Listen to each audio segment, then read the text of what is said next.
차원 높은 가치를 달성하는 리더에 대해서 한번 같이 연구해 보도록 하겠습니다. 위기를 극복한 변혁적 리더십의 사례 분석에 대한 내용입니다. 자, 먼저 변혁적 리더라는 것은 팔로워, 추종자라든가 종업원이라든가 또 비영리단체의 구성원들, 또 교회의 성도들이 되겠죠. 리더가 이 팔로우들이 그 팔로우의 이익을 초월해서 리더가 제시하는 차원 높은 가치 달성에 헌신하도록 유도하는 리더십이 변혁적 리더십이다 라는 말입니다. 자, 두 가지의 가치관이 나옵니다. 두 가지의 가치관이 등장하는데 팔로우들의 이익이 나오죠. 팔로우들의 이익, 개인적인 이익이 될 수도 있고 뭐 인생 전체의 이익이 될 수도 있고 또 리더가 제시하는 차원 높은 가치, 이 두 가지가 상충이 될 때에 변혁적 리더는 리더십을 발휘해서 그 팔로우들이 자신의 이익을 초월해서 리더가 제시하는 차원 높은 가치를 이해하고 또 동참하고 더 나아가서 그것을 달성하는데 헌신하도록 유도하는 리더십을 말한다라는 것이죠. 그러니까 유도하지 않고 강압적으로 명령과 지시를 한다든가 또 요즘 유행하는 그 사회 용어로 이제 갑질이라는 말이 있는데요. 갑질을 통해서 그 헌신하도록 한다고 하면 그것은 또 유도하는 리더십이 될 수가 없겠죠. 하여튼 이러한 것을 위해서 리더는 수준 높은 비전을 제시해야 된다라는 것입니다. 수준 높은 비전이라는 것이 이제 무엇이냐, 그것도 또 문제가 될 수 있겠는데, 이제 여러분과 함께 나누고 이야기해 보면은 이제 국가에 대한 이야기가 나오고 또 그 경영에 대한, 기업에 대한 이야기가 나오는데요. 하여튼 각자가 처해진 그 환경과 또 리더로서의 역할에 따라서 그 수준 높은 비전이라는 것은 모두 다를 것이라고 생각이 됩니다. 그래서 여러분들이 이제 강의를 통해서 자기 나름대로의 그 이론과 원칙을 세우신 후에 나름대로 그 적용할 수 있는 적용 포인트를 이제 마련을 하셔야 되겠죠. 자, 그래서 이제 수준 높은 비전을 제시하라. 그리고 이것을 달성하기 위한 솔선수범의 리더십을 리더가 발휘해야 된다는 것이죠. 그러니까 리더라는 것이 막연히 그 비전만을 제시하면서 자, 이것이 수준 높은 비전입니다. 여러분 동참해 주십시오. 또 이것이 달성되어야 됩니다. 이렇게만 해서는 안 된다는 것입니다. 예를 들면 이제 비영리 단체 중에서 이제 교회를 예를 든다고 하면은 목사님이 성도들을 향해서 우리 교회가 부흥이 돼야 됩니다. 이것은 하나님이 주신 뜻입니다. 꼭 부흥이 이루어져야 됩니다. 이렇게만 해서는 안 된다는 얘기죠. 또 기업의 예를 든다고 하면은 우리 기업이 얼마의 그 가치관을 가지고 이런 목표를 달성해야 됩니다. 이걸 만약에 달성하지 않으면 전부 사표 쓰세요. 뭐 이런 식으로만 얘기해서도 또 안 된다는 얘기죠. 하여튼 탁월한 리더가 되기 위해서는 수준 높은 비전을 제시해야 된다. 그리고서 이것을 달성하기 위해서 그 다음에 나오는 것이 아주 중요한 요소입니다. 리더가 솔선수범해야 된다는 것이죠. 솔선수범이라는 것은 자기 스스로, 그러니까 예를 들면 이제 그 전쟁터에서 소대장이나 중대장의 역할이 그것이죠. 공격 앞으로 하면서 자기는 뒤로 싹 빠지게 되면은 부하들이 나가겠습니까? 공격 앞으로 하면서 소대장이 맨 앞에 서야 또 중대장이 중대를 이끌어야 전쟁에서 승리할 수 있는 것과 같은 원리가 솔선수범이라는 말입니다. 그래서 전쟁이 나면 제일 먼저 죽는 것이 소대장이라고 그래요. 소대장. 그러니까 여러분들이 죽을 각오를 하고 모든 일에 임하고 또 모든 리더십을 발휘한다면 반드시 여러분이 계획했던 그런 높은 비전은 달성이 됩니다. 근데 자기 몸만 살려고 하고 사람들을 가만히솔로 꿰어가지고 전쟁터에서 부하들만 앞으로 내보내는 그 리더와 같이 그런 모습을 취한다고 하면은 시간만 지나지 아무런 일도 생기는 것이 아니겠죠. 자, 그래서 이제 솔선수범의 리더십을 발휘해서 부하들이 리더의 비전을 자기의 비전으로 동일시해야 된다는 것입니다. 리더의 비전을 자기의 비전으로 내재화시키도록 해야 된다는 거죠. 그것도 이제 유도의 과정이 필요하겠죠. 그것도 하나의 이제 리더십의 일련의 과정이 필요한데 강압이 아닌. 그러니까 리더가 가지고 있는 비전, 조직의 비전, 그 수준 높은 그 비전 이것을 제시하면서 팔로워들, 추종자들, 종업원들, 교회 성도들이 그 비전에 동참하도록 따라오도록 잘 유도하고 이끄는 것이 이 일련의 과정이 변혁적 리더십이다라고 하는 것입니다. 여러분 이제 그동안에 이제 강의를 통해서 변혁적 리더와 변혁적 리더십에 대한 정의 부분을 아마 많이 공부를 하셨을 것으로 생각이 됩니다. 그런데 이제 상황과 시대적인 상황과 또 여러분이 처해져 있는 그 구체적인 그 기업의 모습이라든가 또 학교라든가 교회라든가 여러 가지 그런 그 구체적인 그 장소와 상황에 따라서 여러분들이 또 나름대로 가감을 해야 되겠죠. 더 필요한 것은 더 추가를 하고 또 필요 없는 부분은 과감하게 뺄 수 있는 그런 여러분들이 되시기 바랍니다. 그래서 우리가 원칙에서 분명한 사람은 그 예외에서도 참 자유로운 것 같아요. 그 인생을 참 자유롭게 사는 사람은 호랑방탕한 자기 멋대로의 인간이 아니라 인생을 자유롭게 사는 그 프리맨은 일수록 보면은 굉장히 그 원칙주의자들이 많아요. 자기가 인생을 사는데 분명한 원칙을 세우고 대인관계에서의 원칙, 금전관리에서의 원칙, 조직을 이끌어가는 데서의 분명한 원칙을 가진 사람일수록 굉장히 호탕하고 자유롭게 인생을 즐기는 모습을 우리가 보게 됩니다. 자, 우리가 이제 역사적으로 그 변혁적 리더의 대표적인 예를 하나 들어보겠는데요. 여러분이 잘 아시는 그 이순신 장군이죠. 이순신 장군의 예가 아주 그 극명한 예가 되기 때문에 아주 간단하고 쉽게 여러분들이 그 이론을 이해하실 수도 있고 이것을 잘 이 원리와 그 이론을 여러분들이 원칙과 이론을 잘 숙지하시면 여러분 나름대로의 변형된 또 구체화된 그런 이론들을 얼마든지 여러분들이 만들어낼 수가 있습니다. 자, 이순신 장군은 국가 존립의 위기 속에서 부하들에게 나라를 구하자는 그 숭고한 비전을 제시했고 또 이를 위해서 본인이 솔선수범해서 전쟁 준비에 최선을 다함으로써 이 부하들의 마음을 사로잡고 더 나아가서 부하들이 이순신 장군의 지시에 철저히 복종하도록 유도했던 대표적인 변혁적 리더이다라는 것입니다. 우리가 처음에 살펴봤던 그런 주요한 요소들이 전부 나옵니다. 그래서 특수한 상황이라고 하면 이제 국가 존립의 위기라는 그런 상황이고 우리가 이제 이 다음에 살펴볼 것은 이제 경제 위기, IMF라든가 이제 그런 것을 또 그 환경적인 요소로 들 수가 있겠는데요. 그 기업의 환경이나 비영리 단체의 그 주변 그 인바이러먼트 환경은 이제 각자 다 다르겠죠. 여러분들이 이제 거기에 적합한 이론이나 또 나름대로의 그 원칙들을 이제 여러분들이 산출을 하셔야 되겠고 여기 이제 본 강의에 나오는 그 이순신 장군의 경우는 이제 국가 존립의 위기 그게 뭡니까? 임진왜란이죠. 임진왜란. 그래서 최근에 그 징비록이라고 하는 그 드라마가 있었는데 저도 주말에 그것을 아주 애청했습니다. 그래서 그 징비록이라고 하는 그 드라마를 통해서 그 이순신 장군은 사실 거기에서 이제 주연은 아니었지만 그 국가 존립의 위기 상황이 나옵니다. 조선이라고 하는 나라가 그 아주 위기 속에서 나라가 망하느냐, 임금이 쫓겨나느냐, 또 유교라고 하는 그 가치관이 무너지느냐, 뭐 하여튼 이런 그때 당시에 그 국가 존립의 위기가 닥쳐왔다는 것이죠. 이런 상황 속에서 나라를 구하자 하는 그 숭고한 비전을 이순신 장군이 부하들에게 제시를 했다라고 하는 것입니다.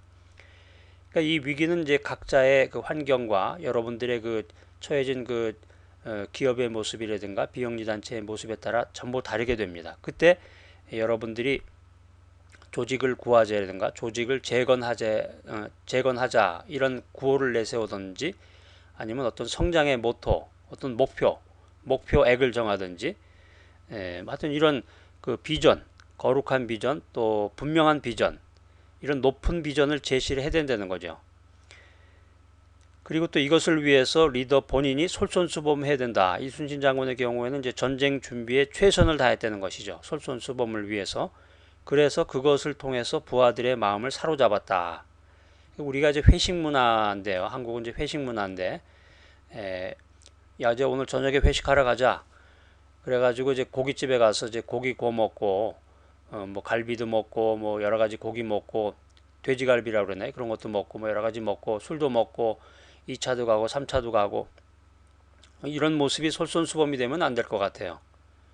제가 이제 그 전에 한번 강의에서도 말씀을 드렸는데 술 문화라고 하는 것이 한계가 있습니다. 조직의 성장, 사회의 발전, 국가의 어떤 그 높은 그 지점을 향해서 나아가는 선진국으로의 그런 나아가는 데 있어서 굉장히 그 걸림돌이 될 수 있는 것 중에 하나가 술 문화인데 여러분들이 리더로서 그 한번 이런 좋은 아이디어를 가지고 그런 국가 정책이라든가 사회 정책에 대한 그런 또 어젠다를 한번 여러분들이 설정을 하셨으면 좋겠습니다. 그래서 우리나라가 더 발전, 한국이 더 발전이 되고 한국이 최고, 세계 최고의 그런 국가가 됐으면 참 좋겠습니다.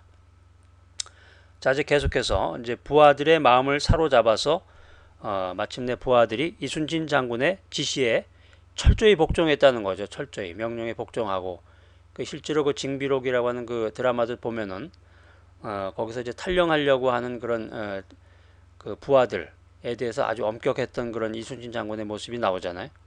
그 지시에 철저히 복종해야 조직이 일사불란하게 한 곳을 향해서 목표를 향해서 나아갈 수가 있는 것입니다. 자, 그래서 이제 이러한 그 일련의 그 리더십을 발휘했던 이순신 장군이었는데, 자, 그 조목조목 하나 요소를 하나씩 한번 연구해 보도록 하겠습니다. 첫 번째는 이제 수준 높은 비전을 제시하자는 것입니다. 이순신 장군의 경우에는 뭐였습니까? 위기 속에 나라를 구하자라는 그런 슬로건을 내세웠던 것이고, 그 다음에 두 번째는 리더의 솔선수범입니다. 이순신 장군은 이제 전쟁 준비에 최선을 다했죠. 여러분들은 리더로서 어떤 솔선수범을 보이시겠습니까? 여러분들 연구 문제예요. 그 다음에 세 번째는 이제 리더의 비전을 팔로우의 비전으로 내재화시켰다라는 것입니다. 이순신 장군의 경우엔 부하들의 마음을 사로잡고 부하들이 이순신 장군의 지시에 철저히 복종하도록 유도했다라고 하는 것입니다. 여러분의 경우는 어떻게 여러분의 비전을 팔로우들, 부하 직원들 그 사람들에게 그 내재화시키도록 할 수 있겠습니까? 이번에 말 안 들으면은 그 승진해서 탈락시킬 거야. 고가에서 이게 좋은 점수가 나오지 않을 걸. 이런 식으로 대부분이 그런 식이죠. 이 사회생활이라는 것이. 그래서 너에게 불이익이 갈 거다. 이런 식으로 해서 이제 세상 말로 이제 공갈 협박인데 이제 이런 것을 통해서 동참을 유도하는 이제 그런 수법인데, 근데 그런 생각밖에 할 수가 없는 것인지 지식인들이 또 배운 사람들, 연구한 사람들이, 박사들이 고차원의 이순신 장군과 같이 되지는 못할지언정 그런 사례들을 잘 연구하다 보면 여러분들이 오히려 또 더 좋은 또 더 높은 가치의 그런 아이디어를 생각해낼 수도 있을 것이라고 생각이 됩니다. 자, 그 다음에 이제 가치관의 변화를 이끌어내야 된다. 그것이 이제 리더의 역할이라는 것인데, 이 변혁적 리더십에서 변혁이 뜻하는 것은 리더가 제시하는 비전에 이 부하들이, 팔로우들이 진심으로 공감해서 부하들의 가치관이 자기 이익 추구에서 조직의 발전을 추구하는 수준으로 체인지가 된다라는 것입니다. 체인지가 돼야 된다. 체인지가 돼야 된다. 그래서 이제 어떤 그 유명한 철학자가 그런 얘기를 했는데, 인생이라고 하는 것은 B에서 D로 가는 C다. 그러니까 인생이라는 것은 B에서 시작해서 D로 끝나는데요. birth, B죠. 탄생을 뜻하는 birth, 죽음을 뜻하는 death, 죽음인데, 그러니까 B에서 D로 가는 것이 인생인데 그 가운데 C가 있잖아요. 수많은 C를 해야 된다. 근데 그 C 중에 하나가 뭐냐면 change라고 하는 것입니다. 변화가 있어야 된다. 그래서 우리가 이제 이 변혁적 리더십에서도 그 부하들의 그 가치관이 변화가 되어야 된다는 것이죠. 자기 이익의 추구에서 조직의 발전을 추구하는 수준으로 변화가 되어야 된다. 체인지가 되어야 된다. 그것을 하는 것이 변혁적 리더이고, 그런 것을 가리켜서 변혁적 리더십이다. 이렇게 얘기한다고 하는 것입니다. 자, 그래서 이순신 장군의 부하들은 초기에 정신적으로 잘 무장된 군인이 아니었는데 이순신 장군의 지도하에 전쟁을 거듭하면서 그 가치관이 구국, 나라를 구한다. 이 구국이라고 하는 것에 초점을 맞추는 가치관으로 변화가 됐다는 거예요. 그래서 자신의 안위를 돌보지 않는 수준으로 변화가 됐다라고 하는 것입니다. 그러니까 우리가 생각하기로는 이순신 장군의 부하들이 처음부터 나라를 생각하고 아주 애국심이 투철한 그런 사람들만 모인 것이 아닌가 이렇게 생각이 드는데 그렇지 않습니다. 조직도 마찬가지잖아요. 조직도 보면은 이 사람이 과연 뭐 때문에 이 자리에 앉아 있는 건지, 월급만 타려고 연봉이 높아서 앉아 있는 건지, 낙하산으로 앉아 있는 사람인지, 나를 괴롭히기 위해서 여기 앉아 있는 사람이 도대체 무엇을 하기 위해서 여기 앉아 있는 건지, 네 정체가 뭐냐, 뭐 이렇게 해도 얘기할 수 있잖아요. 그런 사람들이 사실은 다 주위에 있는 사람들이 그런 사람이에요. 그리고 다 각자의 그 추구하는 그 이익이 다 다르고 각자가 생각하는 그 비전이나 갈 길이 다 다른 사람들이에요.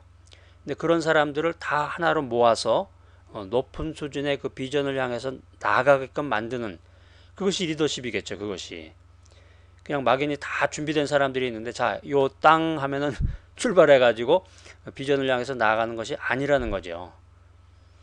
자, 그래서 이제 변혁적 리더의 자질과 성공 신화에 대한 그런 그 부분을 제가 한 10가지 정도로 요약을 했는데 여러분 한번 들으시면서 공감도 하시고 또 여러분 나름의 그런 이론을 한번 또 만들어 오시면 좋을 것 같습니다. 자, 첫 번째인데요. 리더로 성공하려면 화려한 배경이 필요하다. 리더로 성공하기 위해서 좋은 백그라운드가 있어야 된다라고 생각이 드는데 우리 다 그렇게 생각하잖아요. 여러분도 그렇게 생각하시죠? 자, 이순신 장군의 경우를 이제 예로 들어서 하나하나씩 검증을 해보겠습니다. 집안이 나쁘다고 탓하지 마라. 이순신 장군은 역적의 가문에서 태어나 가난 때문에 외갓집에서 자라났다. 그러니까 이게 이순신 장군의 경우를 우리가 모델 케이스로 살펴보면은 이순신 장군이 결코 화려한 백그라운드가 있었던 게 아니라는 거죠. 화려한 정도가 아니라 이건 뭐 역적의 가문에서 태어났다고 하니까 그리고 자기의 그 친지들, 직접 친지들도 아니고 외갓집에서 자라났으니까 얼마나 눈치를 보면서 또 힘든 생활을 했겠습니까? 그러니까 리더로 성공하려면 꼭 화려한 배경이 필요한 것은 아니라는 거예요. 그러니까 여러분 혹시 여러분 자신이 화려한 배경을 갖고 있지 못하신 분이 계시다고 하면은 자, 이 시간에 용기를 가지시고 도전하시기 바랍니다. 도전하는 자에게 문이 열립니다. 반드시 성공의 문이 열립니다. 자, 두 번째 요소는 이제 리더로 성공하려면 스카이 대학을 나와야 한다. 스카이 대학, 하늘 대학인데요. 여러분 다 아시죠? 스카이 대학이라는 데를. 그러니까 가방끈이 짧다고 이 머리가 나쁘다고 탓하지 말아라는 것입니다. 이순신 장군의 경우를 보면은 첫 과거 시험에 낙방하고 32살에 겨우 과거에 급제했다. 32살이면 그때 당시에는 굉장히 그 나이가 많은 겁니다. 왜 그러냐면 보통 환갑 60 정도에 되게 작고하신 분들이 많아요. 역사적인 기록을 보면. 그러니까 이순신 장군의 경우에는 가방끈도 짧고 머리도 이렇게 비상한 편은 아니었어요. 뭐 그런 것도 있고 또 환경적인 요인도 있었지만은 여러분 가운데서 혹시 스카이 대학을 나오지 못해서 고민하시는 분이 있다고 하면은 이 말씀을 들으시고 도전하시기 바랍니다. 그 재미있는 이야기가 있는데 사람들이 고민을 하는데 왜 고민을 하는가 물어봤더니 저는 스카이 대학을 나오지 않아서 고민이 됩니다. 실제로 스카이 대학을 나온 사람을 찾아서 물어봤더니 저도 고민이 됩니다. 그래서 아니 뭐가 고민이 돼? 스카이 대학 나오셨다며? 그랬더니 저는 스카이 대학을 나왔지만 명문학과를 나오지 못해서 고민을 합니다. 그래요? 그래서 이제 스카이 대학 나오신 분 가운데서 명문학과를 나오신 분을 찾아갔어요. 그래서 물어봤더니 당신 아무런 고민 없죠? 예? 당신 아주 잘 나가죠? 그랬더니 어이구 무슨 말씀이세요? 저 고민 많아요. 뭐 때문에 고민하셔? 뭐 때문에 스트레스를 받으셔? 그랬더니 저는 해외파가 아니잖아요. 예? 또 해외파를 만나면 또 성적이 좋지 않잖아요.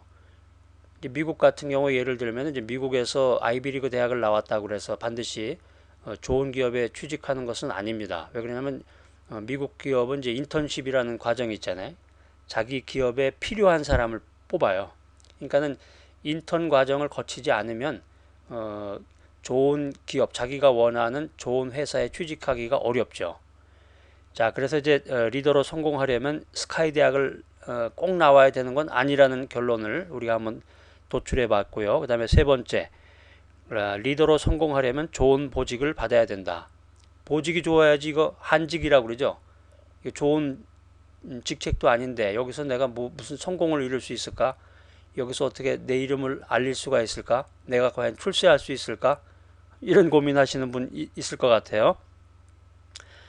이순신 장군의 경우는 이제 좋은 직위가 아니라고 불평하지 말라 이렇게 우리들에게 도전하고 있습니다. 왜냐하면 이순신 장군은 14년 동안이나 변방 오지의 말단 수비장교로 근무했다고 합니다. 이런 도전을 받고 여러분들이 어떤 상황에서도 반드시 차원 높은 가치를 달성하는 리더가 되어야 되겠다. 이런 생각을 가지시면 좋겠습니다.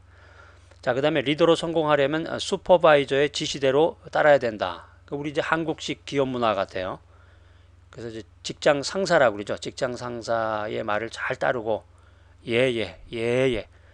2차, 3차 가자 그러면 그냥 거기 순종해서 따라가고 그리고 불법적인 지시도 그냥 따르고 그런데 이 윗사람의 지시라고 해서 어쩔 수 없이 따르지 말아라는 거예요. 이순신 장군은 불의한 직속 상관들과의 불화로 몇 차례나 파면과 불이익을 받았다고 합니다.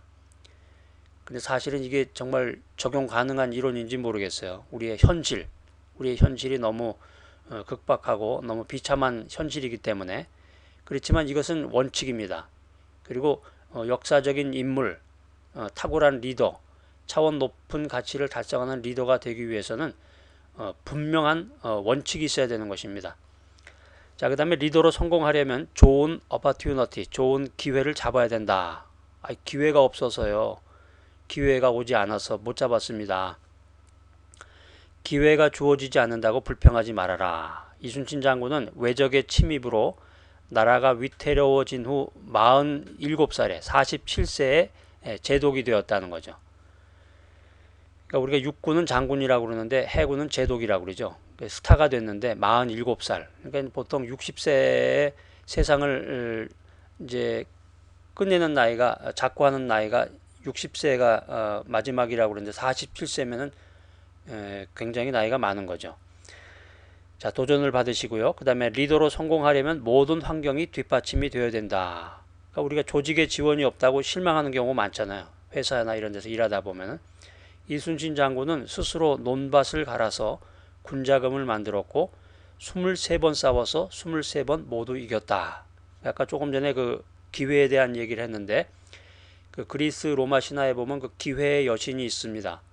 그 기회의 여신이 막 돌아다니는데 그 기회의 여신을 확 잡으면 잘 잡으면 기회를 타고서 성공하고 출세하는 것인데 그 기회의 여신이 대머리라고 그래요.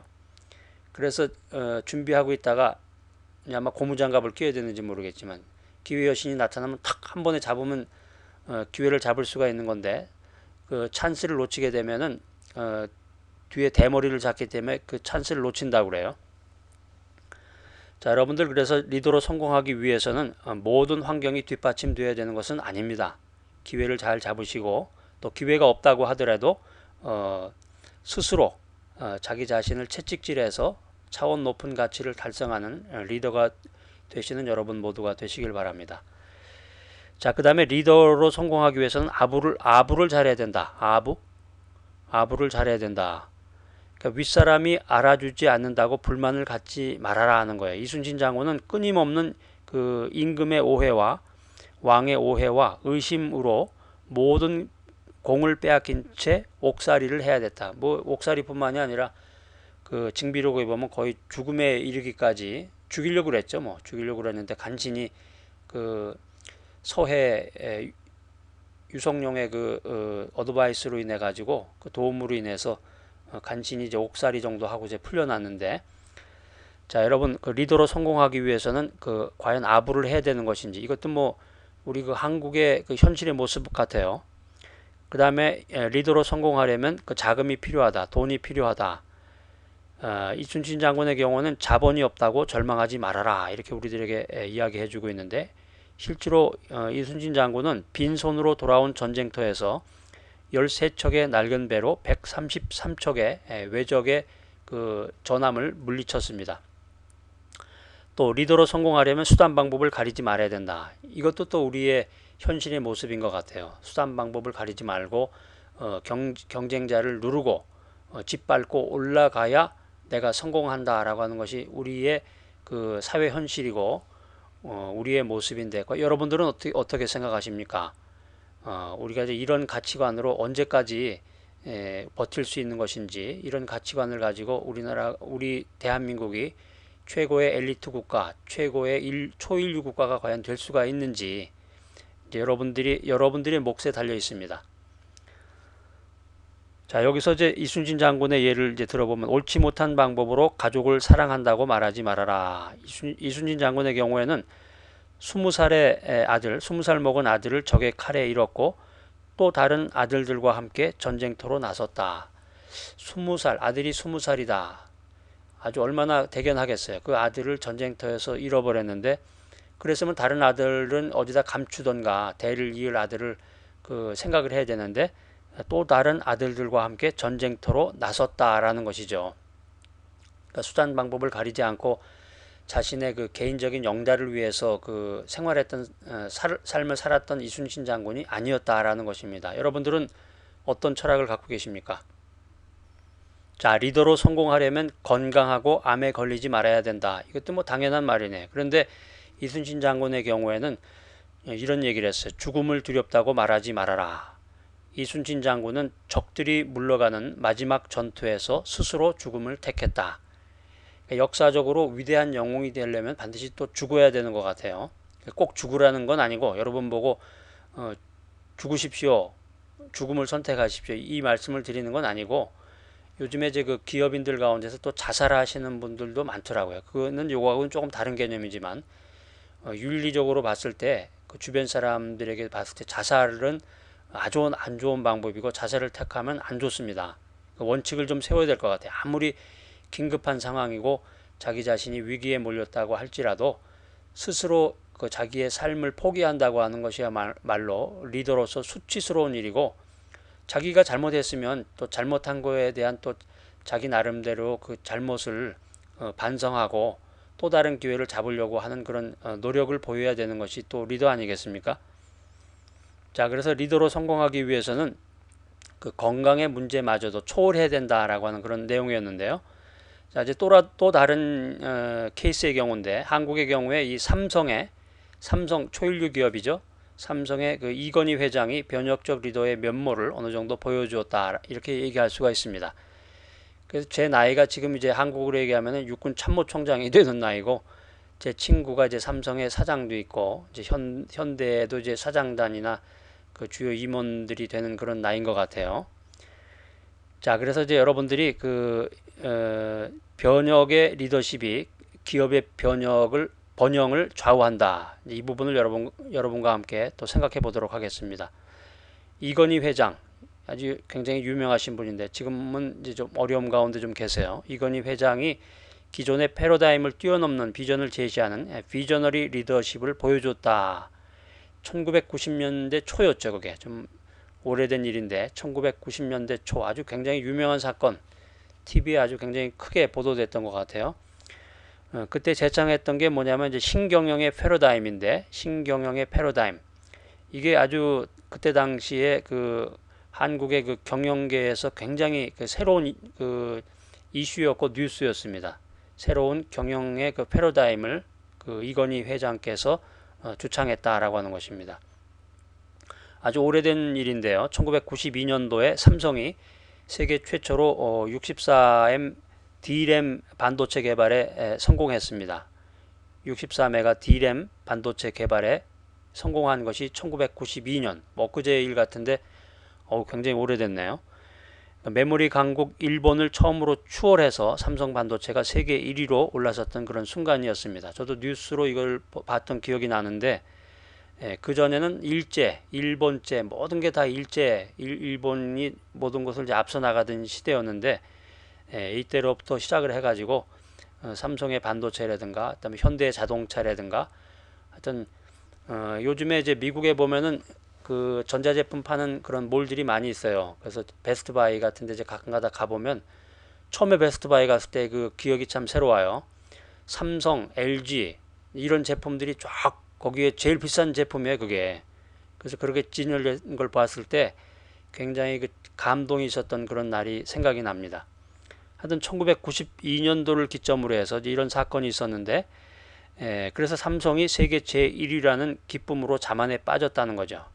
그런데 이건희 회장은 심각한 위기의식을 느끼고 밤잠을 설치며 다가올 위기, 크라이시스에 대비했다는 것입니다. 그러니까 아주 그 위대한 리더, 그 초일류 기업을 이끌어가는 그 CEO로서의 그런 그 자세는 다르네요, 확실히.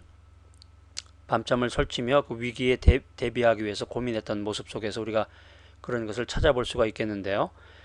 자, 변혁적 리더십으로 위기를 극복하라. 그래서 마침내 이건희 회장이 예감했던 그 크라이시스가 다가왔습니다. 1993년도에 상품의 높은 질보다 그 생산량을 늘리기, 대량 생산을 하려고 모든 힘을 쏟아놨던 그 삼성이었는데 생산 라인에서 불량이 났다고 그래. 그래가지고 그 불량이 난 세탁기 뚜껑을 손으로 깎아서 조립하는 그런 사건이 발생이 됐다고 합니다. 그래서 이게 이제 사내 방송으로 보도가 됐고 파장이 커지면서 그때까지는 이제 대량 생산, 이제 양적인 그런 성장만을 이제 추구했는데 그런 기존 관행에 제동이 걸려서 당시 그 이건희 회장이 그 미국 순회 중이었는데 그 이건희 회장이 그때 아주 중대 발표 또 중대 미팅을 이제 하게 된다는 그런 계기가 되는 사건이 일어난 것입니다. 자, 이건희 회장이 이제 그 제가 조금 전에 얘기했던 그 베스트바이를 둘러보다가 상품 진열대 한쪽 구석에 먼지를 뒤집어 쓰고 있는 그 삼성 제품을 바라보고 이런 얘기를 했다고 그래요. 그 동행했던 임원들에게 야, 이 삼성이라는 이름 모두 반환해라. 응? 그렇죠. 이게 그 국내에서는 최고라고 하고 자부심을 갖고 교만했었는데 아니 세계의 무대에 가서 보니까 미국이라는 그 거대한 시장에서 보니까 아무도 그 관심을 갖지 않는 구석에 거미줄이 이렇게 쳐져 있는 그 제품을 보고서 얼마나 화가 났겠습니까? 먼지 구덩이에 처박힌 것에 어떻게 삼성이라는 이름을 쓸 수 있겠는가? 이런 경영 철학을 가졌다고 그래요. 대단하죠? 관심을 가져야 됩니다. 리더라는 것은 자기가 하고 있는 일, 자기가 생산한 그 물건, 또 자기와 관련된 콘텐츠, 회사와 관련된 그 모든 일에 관심을 가져야 돼요. 그래야 뛰어난 리더가 될 수 있고, 그렇지 않은 사람은 고직이 위태로운 사람이에요.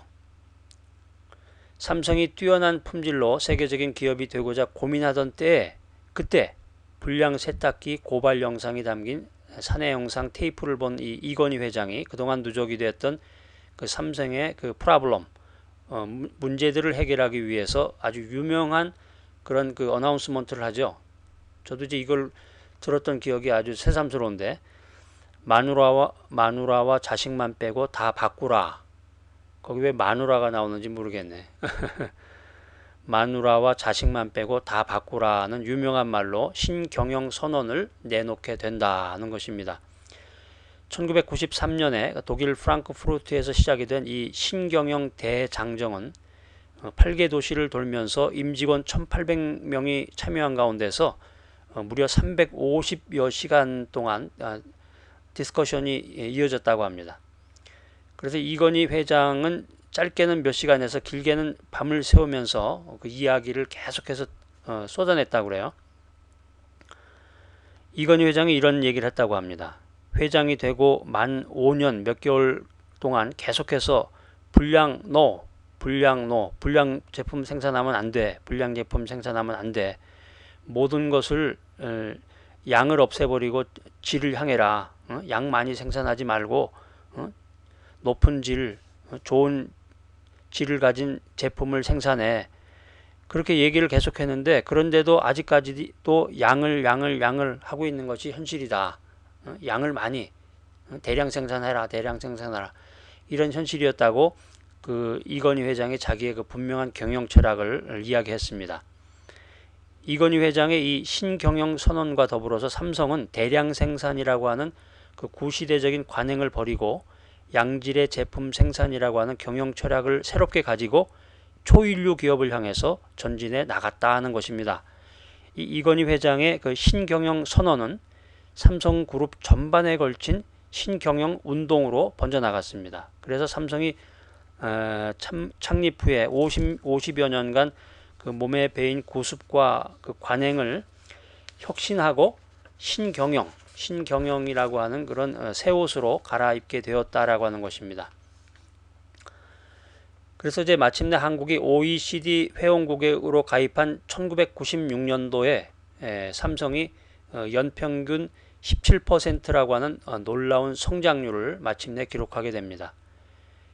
그런데 또 재밌는 일이 있어요. 성장 일로에 들어선 삼성이 이제 아이고 잘 됐네. 삼성이 안심하고 기뻐하고 있을 때 멕시코의 티우아나 전자복합 단지를 방문 중에 있었던 그 이건희 회장이 그 샌디에이고 이 캘리포니아에 있는 건데요. 아주 유명하고 좋은 도시예요. 이게 이제 은퇴하는 사람들이 가서 이제 살면 좋다고 하는 도시 중에 하나인데요. 샌디에이고 그 야구팀도 있죠. 미국 캘리포니아 샌디에이고에서 이머전시 미팅을 했어요. 긴급 사장단 회의를 소집해서 또 이런 말을 남기게 됩니다. 하여튼 뭐 유명한 어록이 많네요. 그 이건희 회장의 그 어록입니다. 반도체가 조금 팔려서 이익이 난다고 하니까 자기가 서 있는 위치가 어딘지도 모르고 그저 자만에 빠져 있네. 이런 얘기를 했다고 그래요. 그 전에 어떤 코미디 프로 보니까 그 이건희 회장 그 목소리 흉내내 가지고 하시는 분이 있더라고요. 이건희 회장의 질책과 함께 이 삼성은 내부적인 자만을 경계하고 그 future crisis 장래 위기에 대비하기 위해서 그 emergency management에 돌입했습니다. 비상경영 체제에 돌입을 해서 삼성그룹은 경영 전 분야에 걸쳐서 3년 동안 원가라든가 경비의 30%를 절감하자 이런 그 슬로건을 내세우고 경비 330 운동 뭐 이런 거를 강력하게 추진했다고 그래요.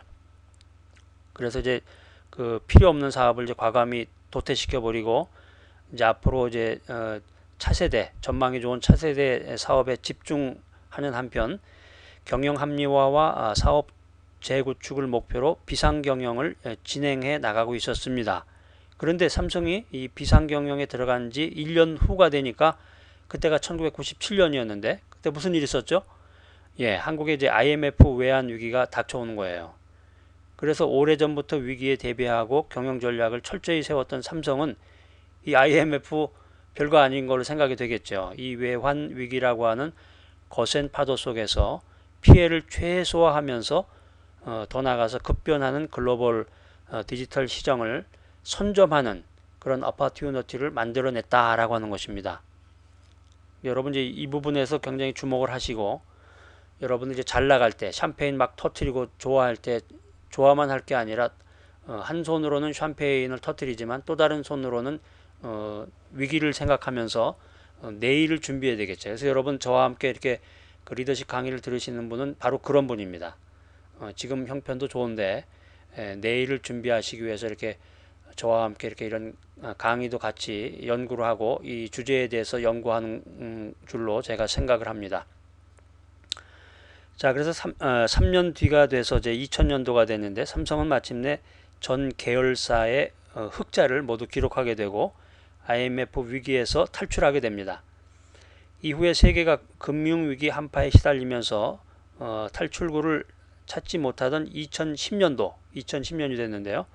이건희 회장은 경영 전선에 다시 복귀해서 다시 한번 위기 극복을 위한 리더십을 발휘하며 삼성의 구석구석 세계 곳곳을 누비면서 그 위기 관리에 들어갔다라고 하는 것입니다. 이 삼성의 이건희 회장이야말로 그 비저너리 리더십의 대가인 것 같아요.